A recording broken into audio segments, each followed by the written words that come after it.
নতুন বউ রান্না করলে আমাদের খাওয়াইছে।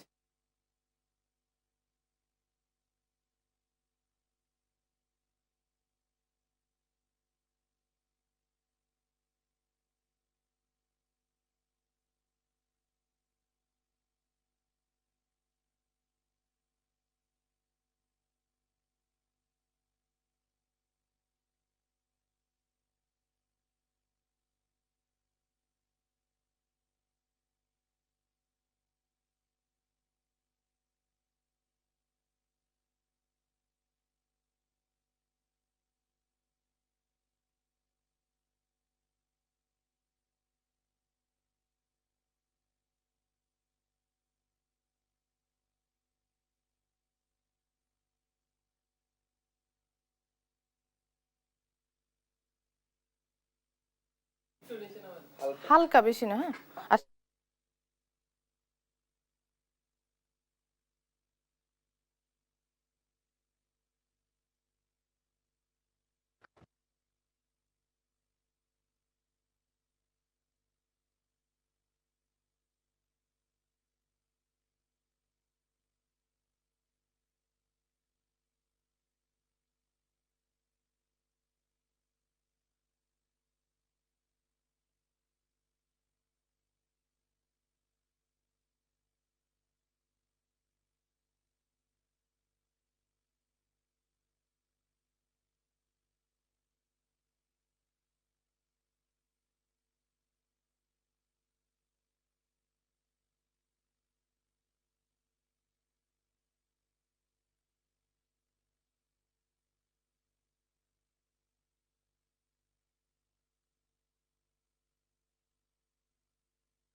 না, বিরোধী দল।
রাগ উঠতেছে আমার। ভাই ট্যাবে দেননি?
মালয়েশিয়া ও চীন সফরে বাংলাদেশের মানুষের স্বার্থ রক্ষা হয়েছে, সংসদে প্রধানমন্ত্রী বাবা মায়ের কবর জিয়ারত।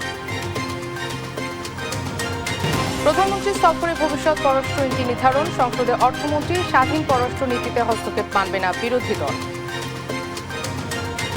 পাচার হওয়া লুটের টাকা ফেরানোর কাজ চলছে, জানালেন পরিকল্পনা প্রতিমন্ত্রী। মেগা নয়, প্রয়োজনীয় প্রকল্পে আগ্রহ সরকারের। হামের পাশাপাশি উদ্বেগ ছড়াচ্ছে ডেঙ্গু। হাম উপসর্গে ময়মনসিংহের 4 শিশুর মৃত্যু, গাজীপুরে ডেঙ্গুতে প্রাণ গেল একজনের। সচেতনতায় ডেঙ্গু মোকাবিলা সম্ভব, বললেন স্থানীয় সরকার প্রতিমন্ত্রী। ক্লিন সিটি গ্রিন সিটির কাজ চলছে, জানালেন গণপূর্ত প্রতিমন্ত্রী। ইরানের সামরিক স্থাপনায় বিমান হামলা যুক্তরাষ্ট্রের, মার্কিন ঘাঁটিতে পাল্টা হামলার দাবি তেহরানের, সমঝোতা ভঙ্গের অভিযোগ।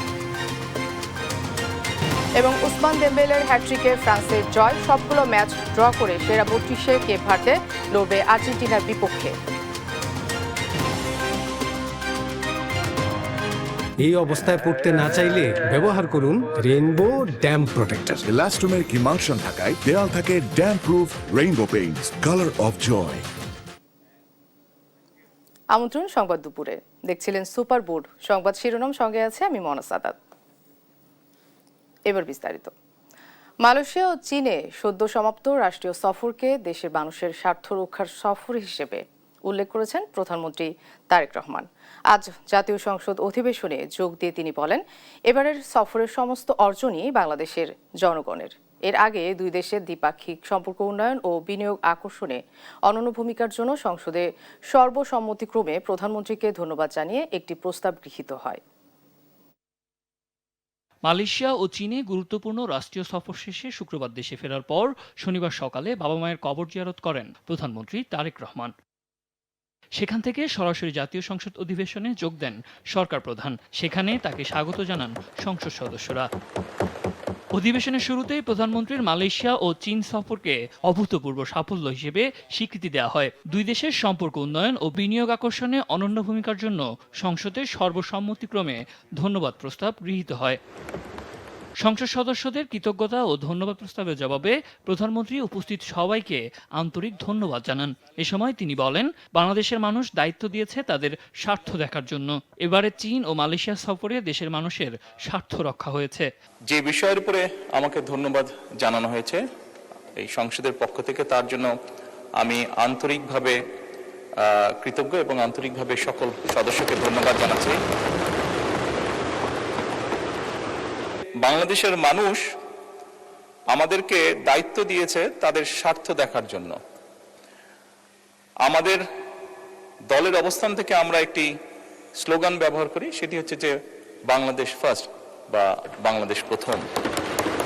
আমি যে কাজটি করার চেষ্টা করেছি মাননীয় স্পিকার, আমি আমার অবস্থান থেকে আমি আমার দেশের মানুষের স্বার্থ নিয়ে কথা বলার এবং সেই স্বার্থ রক্ষা করার চেষ্টা করেছি মাননীয় স্পিকার। এখানে এবারে সফরের অর্জন বাংলাদেশের মানুষের অর্জন বলেও জানান প্রধানমন্ত্রী তারেক রহমান। এটি যদি সাদ আহমেদ, দেশ টিভি, ঢাকা। এই ফ্রিডম নিয়ে এলো স্কুটি নাকি গোল্ড অফার। স্টিকারে থাকা কিউআর কোড স্ক্যান করে প্যাকের ভেতরের কোডটি দাও আর প্রশ্নের উত্তর দিয়ে জিতে নাও স্কুটি অথবা গোল্ড কয়েন। বিশ্বের সঙ্গে বাংলাদেশের সম্পর্ক কেমন হবে তা প্রধানমন্ত্রী তারেক রহমানের মালয়েশিয়া ও চীন সফরের মধ্য দিয়ে নির্ধারণ হয়েছে বলে সংসদে জানিয়েছেন অর্থমন্ত্রী আমির খুসরু মাহমুদ চৌধুরী। শনিবার জাতীয় সংসদের বাজেট অধিবেশনে প্রধানমন্ত্রী তারেক রহমানের প্রথম বিদেশ সফর নিয়ে ধন্যবাদ প্রস্তাব করেন বিএনপি মহাসচিব ও স্থানীয় সরকার মন্ত্রী মির্জা ফখরুল ইসলাম আলমগীর। মির্জা ফখরুলের প্রস্তাবে সমর্থন জানিয়ে অর্থমন্ত্রী আমির খুসরু মাহমুদ চৌধুরী জানান, রাজনীতি সংস্কৃতি পরিবর্তনে তারেক রহমান একের পর এক উদাহরণ সৃষ্টি করেছেন।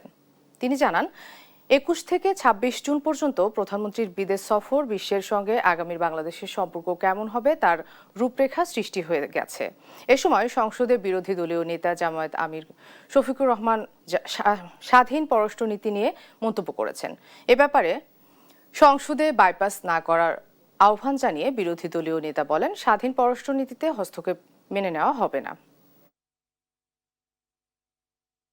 এই ভ্রমণটার ভিত্তি ছিল আমাদের পররাষ্ট্রনীতির যে ভিত্তি তার উপর করে যে আমাদের সাথে প্রত্যেকটি দেশের সম্পর্ক হবে on mutual respect, on mutual interest, one of non interference এবং স্ট্র্যাটেজিক অটোনমি, আমাদের নিজস্ব অটোনমির ভিত্তিতে।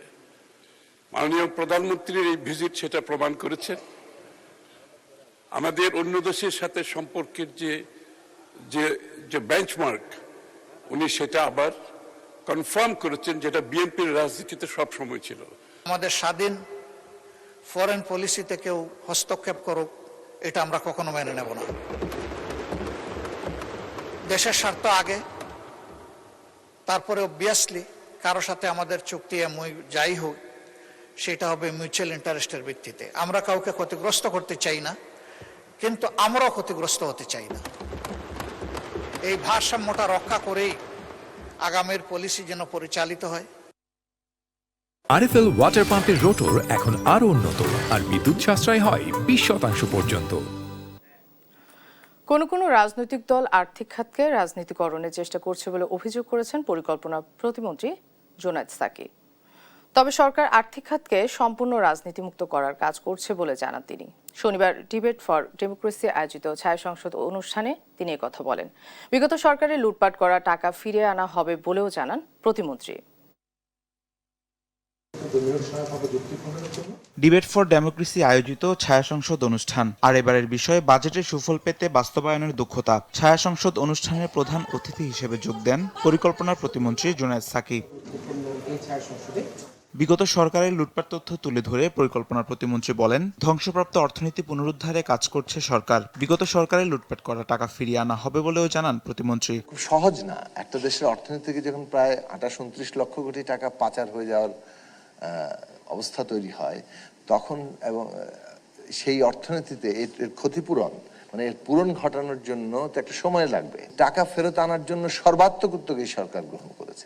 একদিকে অব্যাহত চেষ্টা করতে হবে, অন্যদিকে যাতে নতুন করে লুটের কোনো সুযোগ না থাকে তার জন্য ব্যাংক ব্যবস্থাপনা, আর্থিক খাতকে পুরোপুরি আমাদের একটা জবাবদিহিমূলক জায়গায় নেওয়া হচ্ছে।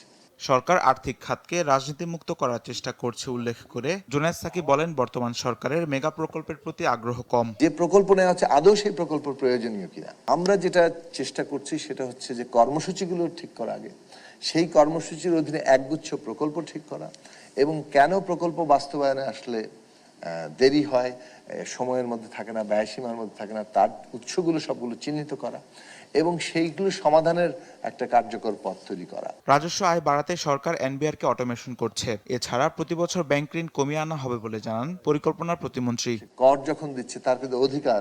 তামিম মাহবুব, দেশ টিভি, ঢাকা। গত 17 বছরে দেশের বীমা খাতকে ধ্বংস করা হয়েছে বলে মন্তব্য করেছেন প্রধানমন্ত্রীর অর্থ উপদেষ্টা অধ্যাপক ডক্টর রাশেদ আল মাহমুদ তিতুমির। শনিবার রাজধানীর একটি হোটেলে বীমা খাতের সাংবাদিক সংগঠন ইন্স্যুরেন্স রিপোর্টার্স ফোরামের আলোচনা সভায় তিনি মন্তব্য করেন। অর্থ উপদেষ্টা বলেন, বীমা নিয়ন্ত্রণ সংস্থা যথাযথভাবে দায়িত্ব পালন না করায় গ্রাহকদের মধ্যে অনাস্থা তৈরি হয়েছে। তিনি বলেন, বিশ্বের অধিকাংশ দেশে বীমা খাত ডিজিটাল ও আধুনিক হলেও বাংলাদেশে আধুনিকায়নের পরিবর্তে মালিকদের শক্তিশালী করা হয়েছে।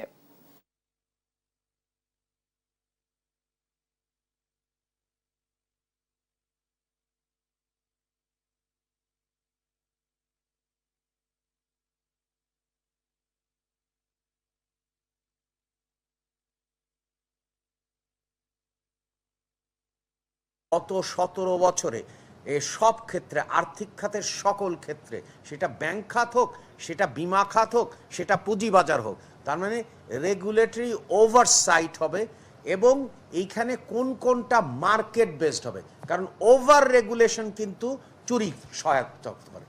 বৈশ্বিক সার ও জ্বালানি বাজারের অস্থিরতা কাটানো, খাদ্য নিরাপত্তা নিশ্চিত করা এবং মানুষের জীবিকা সুরক্ষায় বাংলাদেশকে জরুরি সহায়তা হিসেবে $110 কোটি দিচ্ছে বিশ্বব্যাংক। পৃথক দুটি প্রকল্পের আওতায় এই বিশাল অঙ্কের অর্থায়নের অনুমোদন দেওয়া হয়েছে। শনিবার বিশ্বব্যাংকের ঢাকা অফিসের থেকে এ তথ্য জানানো হয়। বিশ্বব্যাংক জানিয়েছে, মধ্যপ্রাচ্যের সংঘাতের কারণে আন্তর্জাতিক বাজারে খাদ্য, সার ও জ্বালানির মূল্যবৃদ্ধি এবং সরকারের সীমিত আর্থিক সক্ষমতা বাংলাদেশের অর্থনীতিতে উল্লেখযোগ্য চাপ সৃষ্টি করেছে। এর সবচেয়ে বেশি প্রভাব পড়েছে ক্ষুদ্র কৃষক, দরিদ্র ও ঝুঁকিপূর্ণ জনগোষ্ঠীর উপর। এর পরিস্থিতিতে বিশ্বব্যাংক দ্রুত সহায়তা দিচ্ছে বিশ্বব্যাংক।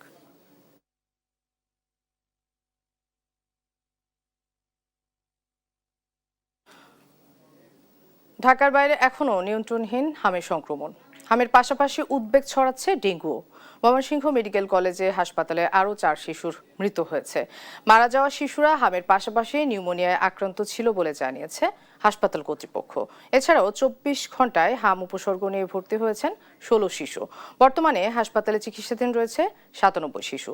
এদিকে গাজীপুরে ডেঙ্গুতে প্রাণ গেছে একজনের।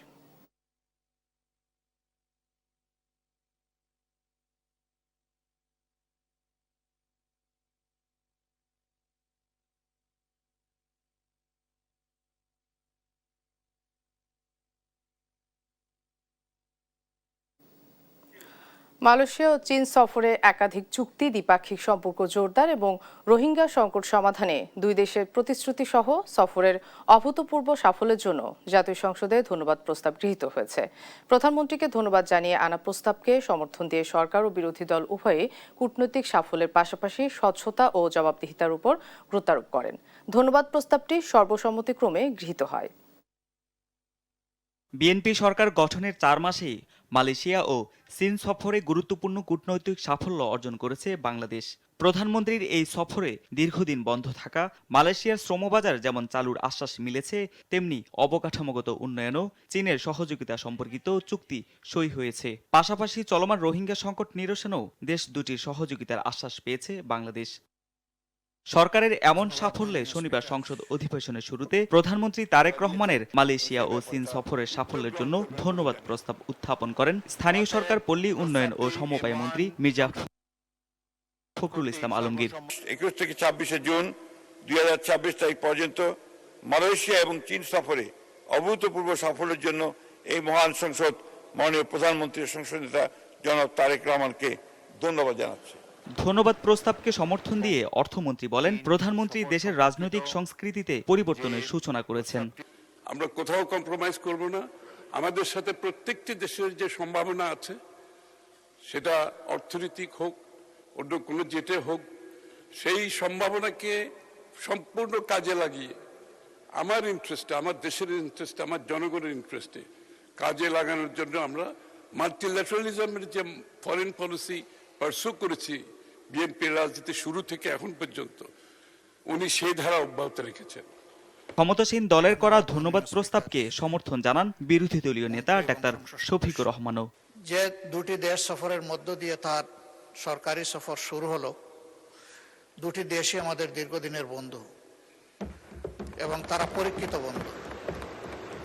মালয়েশিয়া ও চীন সফরে অভূতপূর্ব সাফল্যের জন্য প্রধানমন্ত্রীকে ধন্যবাদ জানিয়ে আনা প্রস্তাবটি সর্বসম্মতিক্রমে সংসদে গৃহীত হয়।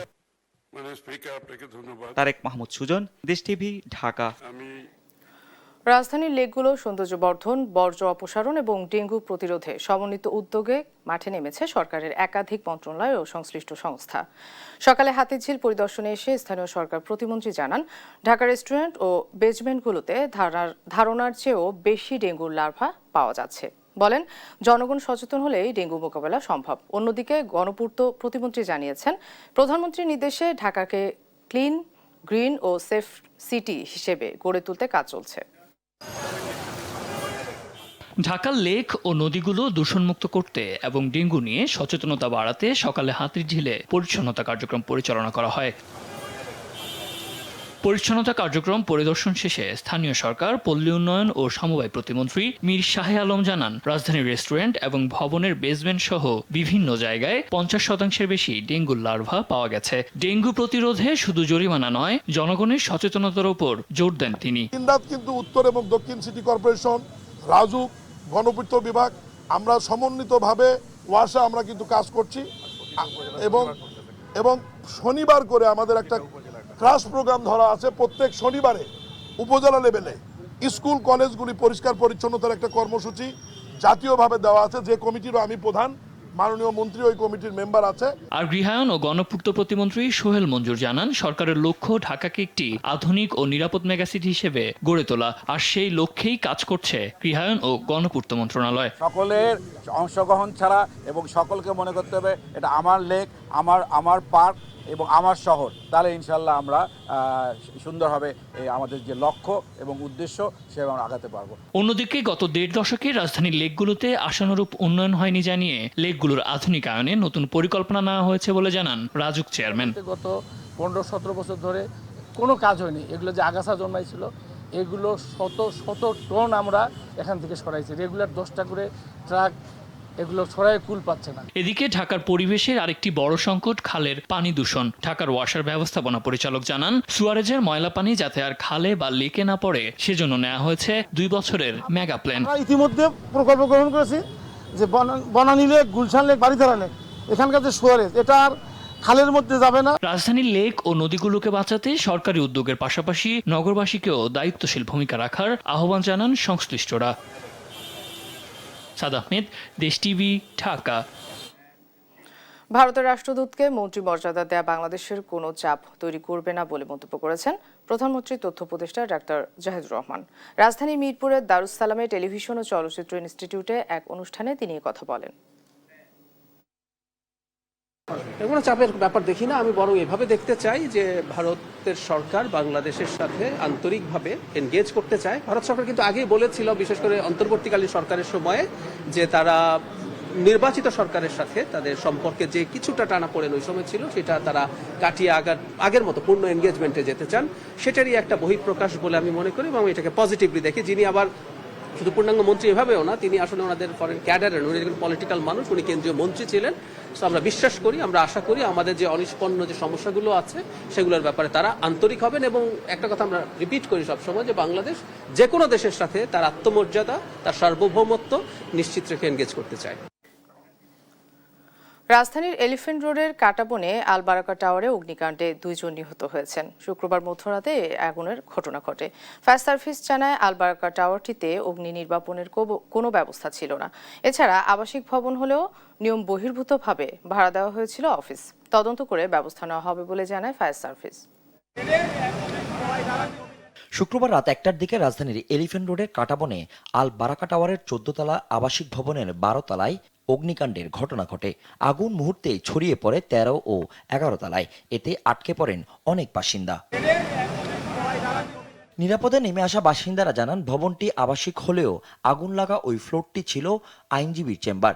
সেখানে আটকে পড়া 2 জন মুঠোফোনে উদ্ধারের আকুতি জানানোর পরে আর তাদের সঙ্গে যোগাযোগ সম্ভব হয়নি। সবাই ঘুমায় ছিল, তো আমার মেয়ে আমাকে ফোন দিয়ে বলছে, বাবা আগুন লাগছে। তো আমি তো বিশ্বাস করি, আমি শুয়েছিলাম। পরে উঠে দেখি সব লোকজন নামতেছে। ওরা আমরা নেমে আসি, পরে তো শুনলাম যে উপরে হাসান আইব সাহেবের চেম্বার আছে, ওখান থেকে আগুনটা লাগছে সম্ভবত। পরে ফায়ার সার্ভিসের 6টি ইউনিট 2 ঘন্টায় আগুন নিয়ন্ত্রণে আনে। মুমূর্ষু অবস্থায় উদ্ধার করে 2 জনকে হাসপাতালে পাঠালে তারা মারা যান বলে নিশ্চিত করেন নিউ মার্কেট থানার ভারপ্রাপ্ত কর্মকর্তা মোহাম্মদ আইয়ুব। যে 2 জনকে রেস্কিউ করা হয়েছে আগুন নিয়ন্ত্রণ আসার পরে, যখন তাপ কিছুটা কমে আসছে, ওই 2 জনকে, একজনকে ঢাকা মেডিকেল কলেজের আর একজনকে বার্ন ইউনিটে প্রেরণ করা হয়। তো পরবর্তীতে সর্বশেষ যে সংবাদ পেলাম, আমার 2টা পার্টি ওখানে 2 হাসপাতালে আছে, 2 জনকে মারা গেছে। ফায়ার সার্ভিস জানায়, ভবনটিতে ছিল না অগ্নি নির্বাপনের ব্যবস্থা। এছাড়া নিয়ম বহির্ভূতভাবে আবাসিক ভবনে অফিস ভাড়া দেওয়া হয়েছে। সেই আবাসিক যদি ভবন হয়, সেখানে ল চেম্বার থাকা কোনো অবস্থায় ঠিক না। অবশ্যই যেহেতু অগ্নি নির্বাপন ব্যবস্থা আমরা কোনো কিছুই পাই নাই, সেহেতু আমাদের নীতিমালার বাইরে এই বিল্ডিংটা ছিল। আগুন লাগার কারণ নিশ্চিত করে বলতে পারেনি ফায়ার সার্ভিস, তবে সবকিছু তদন্ত করে ব্যবস্থা নেওয়ার কথা জানান তারা। আগুনের সংবাদ আমরা পাই। ফজলে আদিত্য, দেশ টিভি, ঢাকা। রাজধানী শাহবাগে আজিজ সুপার মার্কেটের কক্ষ থেকে উদ্ধার হওয়া চিকিৎসক ফারাহ ফেরদৌসীর মৃতদেহ তার পরিবারের কাছে হস্তান্তর করা হয়েছে। সকালে ঢাকা মেডিকেলের মর্গ থেকে চিকিৎসকের মরদেহ তার পিতামাতার কাছে বুঝিয়ে দেওয়া হয়। এই সময় সেখানে উপস্থিত ছিলেন ফারাহার সহকর্মীরা। পরে স্বজনরা তার মরদেহ নিয়ে সাতক্ষীরা রওনা করেন। সেখানে জানাজা শেষে পারিবারিক কবরস্থানে তাকে দাফন করা হবে। এদিকে ওই ঘটনায় একটি অপমৃত্যুর মামলা হয়েছে। পোস্টমর্টেম রিপোর্ট এলে মৃত্যুর প্রকৃত কারণ নিশ্চিত হওয়া যাবে বলে জানিয়েছে পুলিশ।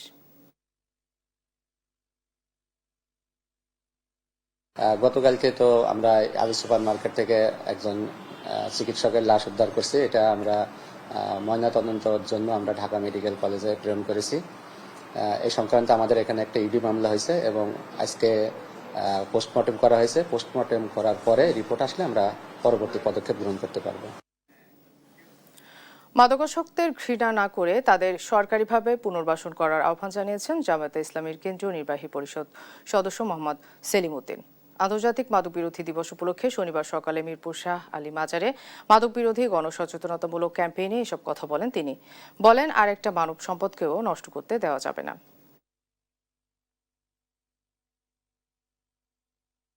একটা ছাত্র, একটা তরুণ আমাদের একটা সম্পদ, একটা দেশ। আমরা আমাদের আরেকটা সম্পদকেও নষ্ট করতে চাই না।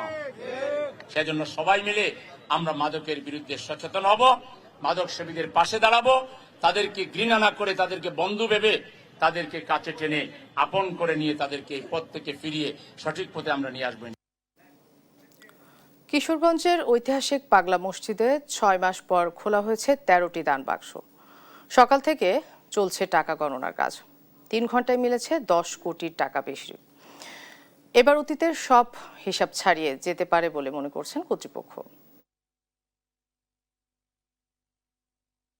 ভোর থেকেই মানুষের ভিড়। কঠোর নিরাপত্তার মধ্য দিয়ে শনিবার সকাল 7টায় খোলা হয় কিশোরগঞ্জের ঐতিহাসিক পাগলা মসজিদের 13টি লোহার দান বাক্স।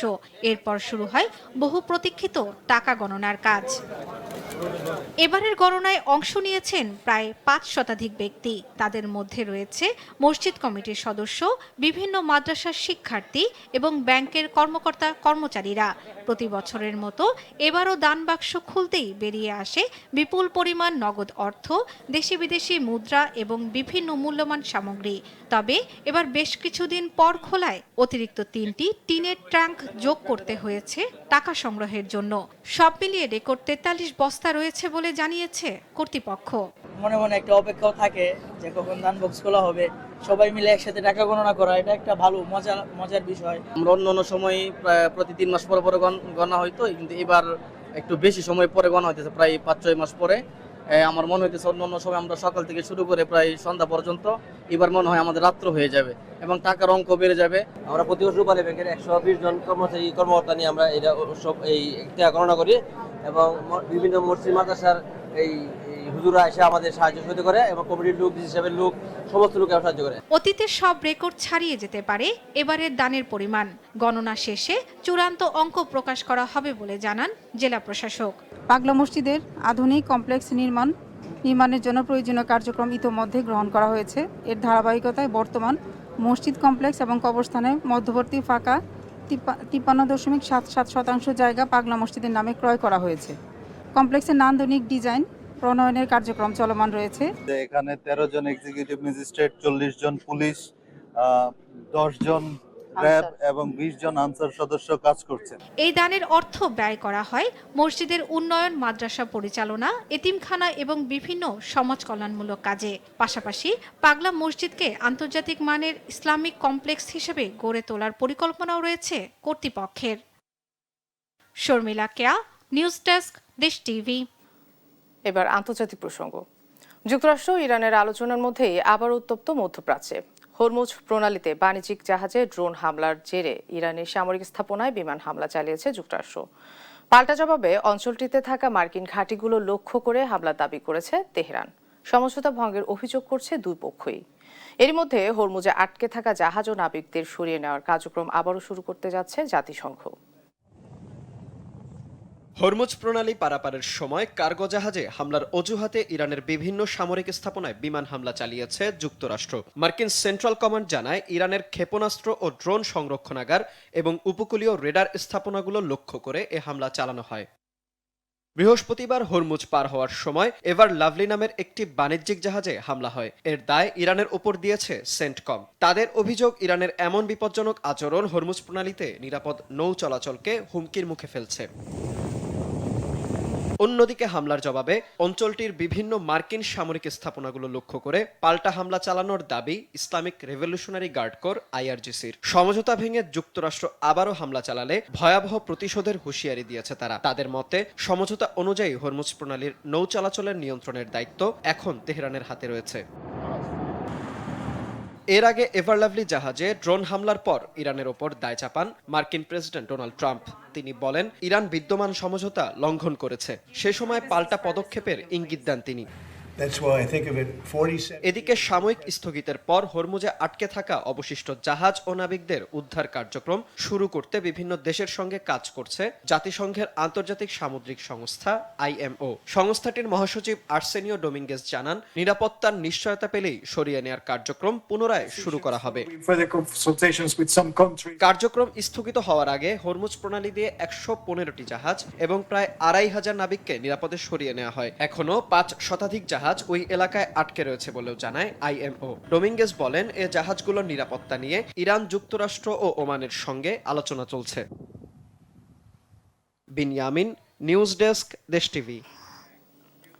ইতালির রাজধানী রোমে একই পরিবারের 3 বাংলাদেশি নিহত হয়েছে। শুক্রবার অরিলিও এলাকার একটি ফ্ল্যাট থেকে বাবা, মা ও 5 বছর বয়সী কন্যা শিশুর রক্তাক্ত মরদেহ উদ্ধার করেছে পুলিশ।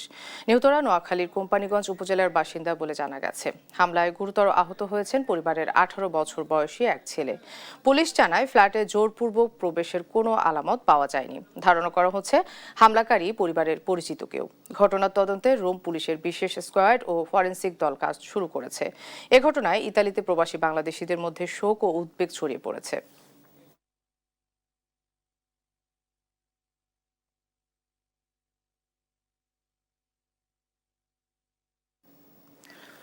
ইতালির রোমে বাংলাদেশি হত্যার সবশেষ তথ্য জানাতে সরাসরি কথা বলছি সহকর্মী জায়দুল হক সোহেলের সঙ্গে। সোহেল, হত্যাকাণ্ডের কারণ সম্পর্কে সবশেষ কি তথ্য আছে আপনার কাছে? মরদেহ দেশে পাঠানোর প্রক্রিয়া সম্পর্কে জানান।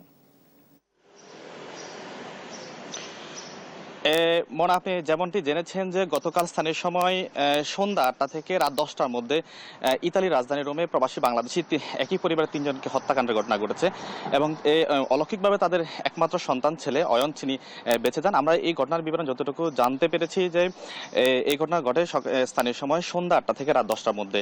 তখন তাদের যে সন্তান বেঁচে যান তিনি হচ্ছে বাসার বাইরে ছিলেন, যার কারণে তিনি পরবর্তী বাসায় যখন প্রবেশ করেন তখন তিনি দেখতে পান দুষ্কৃতকারী হত্যাকারী তিনি হচ্ছে রক্ত পরিষ্কার করছেন এবং তার যে পিতামাতার মরদেহ সেটা কিন্তু লুকানোর চেষ্টা করছেন।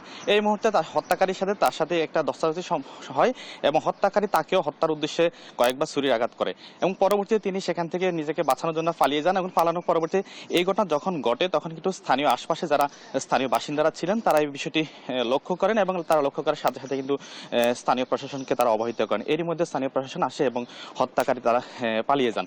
এই ঘটনার পরপরে কিন্তু স্থানীয় কমিউনিটিতে কিন্তু ব্যাপকভাবে চাঞ্চল্য সৃষ্টি হয়েছে এবং খুবই শোকাহত একটি পরিবেশ তৈরি হয়। আমরা যেমনটা জেনেছি এই এখন পর্যন্ত পুলিশ একজন স্থানীয় প্রবাসী বাংলাদেশিকে সন্দেহ করছেন।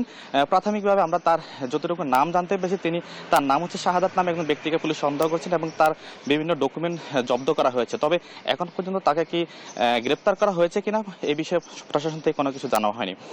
যে ছেলেটি এখন বেঁচে আছেন তাদের সন্তান, তার নাম হচ্ছে অয়ন, তিনি এখন পর্যন্ত হসপিটালে আছেন। তার সাথে প্রশাসন কাউকে যোগাযোগ করার জন্য কোনো ধরনের সুযোগ দিচ্ছে না। আমরা বাংলাদেশ দূতাবাসের সাথে কথা বলার চেষ্টা করেছি, তারাও আমাদেরকে এমনটি জানিয়েছেন যে তদন্ত শর্তে তাদের এখন পর্যন্ত তার সাথে কারোর সাথে যোগাযোগ করার কোনো সুযোগ দিচ্ছে না। আপনি জানেন যে এই যারা হত্যাকাণ্ডের শিকার হয়েছেন তার নাম হচ্ছে বাবুল হোসেন কামাল, তার গ্রামের বাড়ি নোয়াখালী কোম্পানিগঞ্জে এবং কাকডা ইউনিয়নে। আমরা এই বিষয়ে আরেকটি বিষয় আমরা জানিয়ে রাখি, সেটি হচ্ছে আমরা যেমনটা জেনেছি এখন থেকে প্রায় 1 বছর আগে কিন্তু এই পরিবারটিকে কিন্তু হত্যার একটি হুমকি দেওয়া হয় লাল বাহিনী ডাকাত নামে একটি ডাকাত বাহিনীর পক্ষ থেকে। এখন থেকে 1 বছর আগে আমরা এমনটি জানছি এটা চিঠির মাধ্যমে। এখন এই বিষয়টা হচ্ছে এখানে অনেকে ধারণা করছেন যে সেই চিঠির যে হত্যার যে হুমকি, সেই হুমকির সাথে 1 বছর পরে যে হত্যাকাণ্ডের ঘটনা, এই ঘটনার সাথে কোনো ধরনের যোগ সাজক আছে কিনা সেটি কিন্তু খতিয়ে দেখার জন্য কিন্তু স্থানীয় প্রবাসী বাংলাদেশিরা কিন্তু এই বিষয়ে জানিয়েছেন যে এই খতিয়ে দেখার দরকার আছে। তবে এই বিষয়ে এখন পর্যন্ত স্থানীয় প্রশাসন আমাদেরকে যতটুকু জানিয়েছেন যে তারা তদন্তের জন্য তারা কিন্তু এই বিষয়টি খুবই সন্দেহভাজন যিনি আছেন তার বিষয়ে এখন কোনো তথ্য প্রকাশ করছেন না এবং যারা মারা গেছেন তাদের বিষয়ে কিন্তু এখন পর্যন্ত নাম পরিচয় কাউকে প্রকাশ করছেন না। এবং আমরা দূতাবাসের সাথে কথা বলার চেষ্টা করেছি মরদেহ দেশে প্রেরণের ক্ষেত্রে, যেহেতু এটি হত্যাকাণ্ড, সেহেতু এই হত্যাকাণ্ডের জটিলতার কারণে মরদেহ যত দ্রুত সম্ভব এটি ময়নাতদন্ত শেষে এবং আইনি প্রক্রিয়া শেষে কিন্তু এই হত্যাকাণ্ড মরদেহ দেশে প্রেরণের বিষয়ে কথা বলবে। এই ছিল আমার কাছে ইতালির রাজধানী রোম থেকে প্রবাসী বাংলাদেশি হত্যাকাণ্ডের সর্বশেষ তথ্য। সোহেল, আপনাকে ধন্যবাদ। দর্শক যেমনটি শুনছিলেন, ইতালির রোমে বাংলাদেশি হত্যাকাণ্ডের সর্বশেষ খবর জানাচ্ছিলেন আমাদের সহকর্মী জায়দুল হক সোহেল। লোডশেডিং কিংবা তীব্র গরমে ওয়ালটন রিচার্জেবল ফ্যান থাকলে থাকবে শুধু বাতাস আর বাতাস। দেখছেন সংবাদ দুপুর।